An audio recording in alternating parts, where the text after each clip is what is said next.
आणि आता आपण चाललोय शेवटच्या टॉपिककडे, युटराईन स्टिम्युलंट आणि युटराईन रिलॅक्संट. हे युटरसला कॉन्ट्रॅक्ट करणारे ड्रग्स आहेत. ह्याच्यामुळे आपण काय करतो, अबॉर्शन. याच्यामुळे आपण काय करतो, मिसकॅरेज. याच्यामुळे आपण काय करतो, प्रीमॅच्युअर लेबर बर्थ. याच्यामुळे काय करतो, पार्च्युरेशन. ह्या ड्रगमुळे, कारण हे असतात युटरसला कॉन्ट्रॅक्ट करणारे ड्रग्स असतात. अलग लक्षात, हे युटरसला कॉन्ट्रॅक्ट करणारे ड्रग्स असतात आणि म्हणून आपण याला काय करतो, देत असतो युटराईन स्टिम्युलंट. हे ऑक्सिटोसिसचे ड्रग्स आहेत.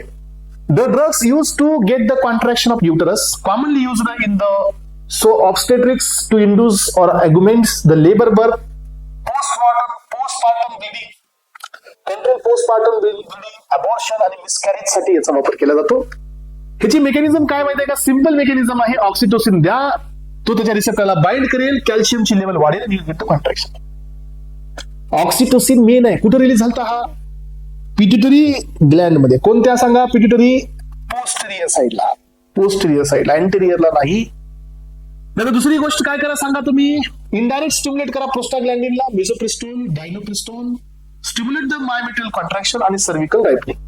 हे बी कॉन्ट्रॅक्टर आहेत. हे प्रोस्टाग्लॅंडिनचे, तुम्हाला माहिती आहे ना प्रोस्टाग्लॅंडिन, हे अनालॉग कॉन्ट्रॅक्टर आहेत. PGI2 रिलॅक्संट असतात, हे कॉन्ट्रॅक्टर असतात. डायनोप्रिस्टोन, मिझोप्रिस्टॉल हे प्रेग्नन्सी अबॉर्ट करण्यासाठी वापरले जातात ना, म्हणून हे कॉन्ट्रॅक्टर आहेत. हे प्रेग्नन्सीला अबॉर्ट करतात.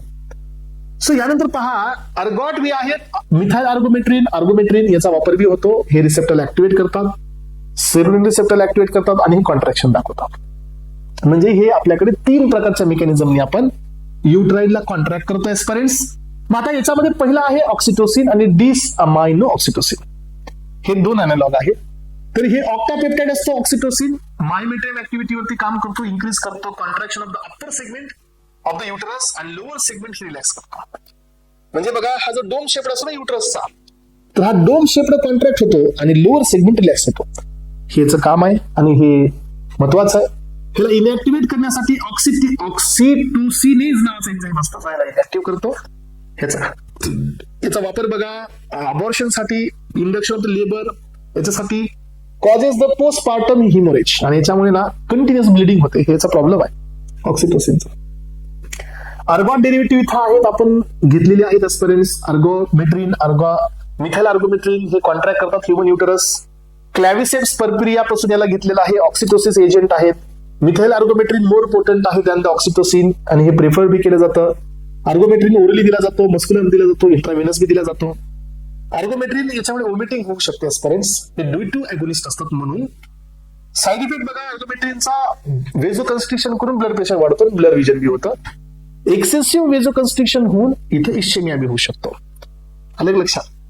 आणि आता तुमचा शेवटचा क्लास याच्यामधला, सो तो आहे एस्परेंट प्रोस्टाग्लॅंडिन. प्रोस्टाग्लॅंडिन हा कोण आहे, कॉन्ट्रॅक्टर आहे.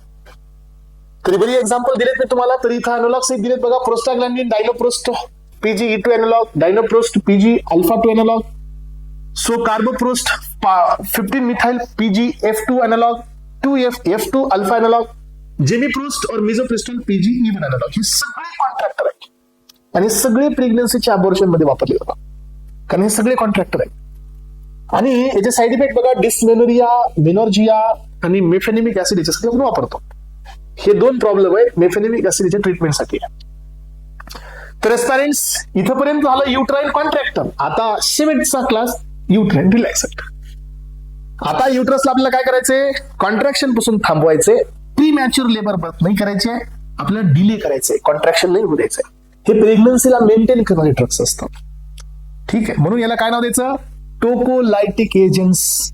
Yes, this drugs are also known as a tocolytic agents. हा, this drugs suppress the uterine muscle contraction, जे स्मूथ मसल्स आहेत, mainly use to delay the preterm labour birth. हा, म्हणजे labour birth म्हणजे जे 7-8 मंथ मध्ये जे पार्च्युरेशन होणार आहे त्याला डिले करण्यासाठी हे ड्रग्स वापरले जातात, प्रीमॅच्युअर बर्थ होऊ नये म्हणून. याला टोकोलायटिक एजंट्स बी म्हणायचं पॅरेंट्स. मग आता तुम्हाला माहित असू द्या की आपल्याकडे बीटा-2 अगोनिस्ट आहेत याच्यावर काम करणारे, कारण बीटा-2 कोण असतात, स्मूथ मसल रिलॅक्संट. मग याचे 4 एक्झाम्पल आहेत. इथे किती दिलेत मला बघू द्या. इथे 2च आहेत का, 4 घ्यायचे. साल्ब्युटामॉल, टर्ब्युटॅलिन, रिटोड्रिन आणि आयसोसुप्रिन असे 4 जण असतात. इथे 2च दिलेत, मी टाकतो, तुम्हाला माहिती असू द्या. मला वाटतं आपण ELS मध्ये दिलेली बी आहेत. सो हे बघा, हे बीटा 2 रिसेप्टरला स्टिम्युलेट करतात, सायक्लिक एमपी वाढवतात, कॅल्शियम कमी होतं, न्यूट्रल रिलॅक्सेशन होतं. याचा साईड इफेक्ट बी आहे. पण हे डायलेशन करणारे ड्रग्स आहेत, म्हणून आपल्याला हायपोटेन्शन होतं, हायपोकॅलेमिया होतो, हायपरग्लायसेमिया होतो, पल्मोनरी एडेमा बी होऊ शकतो, रिफ्लेक्स टॅकिकार्डिया बी होतो. रिफ्लेक्स टॅकिकार्डिया शिकवलंय मी तिकडं. येस, आता आपण काय केलं मग, कॅल्शियमला ब्लॉक करून टाकू ना, त्याच्यामुळे बी कॉन्ट्रॅक्शन होत आहे. दिला आपण निफिडिपिन, हा कॅल्शियमला ब्लॉक केला, कॅल्शियमची एंट्री नाही झाली, कॉन्ट्रॅक्शन बंद झालं. इथं परत हायपोटेन्शन आणि हेडेक होऊ शकतं. आता आपण काय केलं, कॉक्स इनिबिटर दिला, एंडोमिथॅसिन. तर हिनं काय केलं बघा, कॉक्सला इनिबिट करून PGE2 PGF2 अल्फा ह्याला कमी केला. मग प्रोस्टाग्लॅंडिन कोण होते, कॉन्ट्रॅक्टर. आपण प्रोस्टाग्लॅंडिनला ब्लॉक केला हे ड्रग देऊन, आणि प्रोस्टाग्लॅंडिन ब्लॉक झाल्यामुळे काय मिळालं तुम्हाला, रिलॅक्सेशन. हे दिसतंय का, PGE2 PG अल्फा 2 वरी दिले होते बघा, हे कमी झाले, तर आपल्याला काय मिळेल मग, रिलॅक्सेशन. साईड इफेक्ट आहे premature closure of ductus arteriosus, हे लई महत्वाचा साईड इफेक्ट आहे. तर हे दिल्यामुळे काय होतं माहितीये का तुम्हाला, की एक असा जॉईंट असतो हार्टमध्ये जिथं ऑक्सिजनेटेड आणि डिऑक्सिजनेटेड ब्लड हे मिक्सअप होत असतात बिफोर द बर्थ. तर हे ड्रग दिल्यानंतर एंडोमिथॅसिन ते क्लोज होत नाही, ते तसंच ओपन राहतं, आणि याला नाव द्यायचं येस डक्टस आर्टिओसस. तर आपण हे ड्रग देतो, तर असं होतं, म्हणून आपल्याला ऑपरेशन करून हे क्लोज करावं लागतं. ऑलिगो हायड्रामिनोस म्हणजे ब्लड, जे आपल्याकडे किडनीकडे जो ब्लड फ्लो आहे तो कमी होतो, पल्मोनरी हायपरटेन्शन बी होता. अलग लक्षात. मॅग्नेशियम सल्फेट देतो आपण, हा कॅल्शियम सोबत कॉम्पीट करतो. मॅग्नेशियम सल्फेट दिला की काय होतं, की मध्ये कॅल्शियम जायच्या आधी मॅग्नेशियम जातं. कॅल्शियम कॉन्ट्रॅक्शन साठी मॅग्नेशियम कुठे आहे, म्हणून आपण मॅग्नेशियम दिलं. त्यामुळे पहा, कॉम्पीट झालं कॅल्शियम सोबत, ऍस्टिल कोलिन रिलीज इथं कमी होतो, आणि या ठिकाणी रिलॅक्सेशन होतं, म्हणजे रिलीज होत नाही ऍस्टिल कोलिनचा, रिलॅक्सेशन होतं. साईड इफेक्ट आहे हायपोटेन्शन आणि हाय डोस मध्ये respiratory depression. So loss of deep टेंडन रिफ्लेक्स. टेंडन तुम्हाला माहिती आहे, जे बोनला अटॅच असतात त्याचा रिफ्लेक्स लॉस्ट होतो. याचा अँटीडोट आहे कॅल्शियम ग्लुकोनेट. आता यानंतर रेस्पिरेंस आपल्याला डायरेक्ट अजून एक काम करता येतं, कोणतं, जिथं ऑक्सिटोसिन जाऊन बाइंड झालं होतं त्याला डायरेक्ट आपण ब्लॉक करून टाकू. म्हणजे काय करू, म्हणजे ऑक्सिटोसिन रिसेप्टरला ब्लॉक मारू. ॲटोसिबन नावाचा ड्रग असतो हा, जो की ऑक्सिटोसिनचा कोण असतो, तो रिसेप्टर ब्लॉकर असतो. हा रिसेप्टरला ब्लॉक करतो, IP3 तयार होत नाही, कॅल्शियम तयार होत नाही, आणि मिळतं आपल्याला रिलॅक्सेशन. आणि हे सगळेच्या सगळे झाले एस्पायरेंट्स. कोण झाले हे झाले युटराइन रिलॅक्सन. चला, तर aspirants. So thank you so much, have a nice day.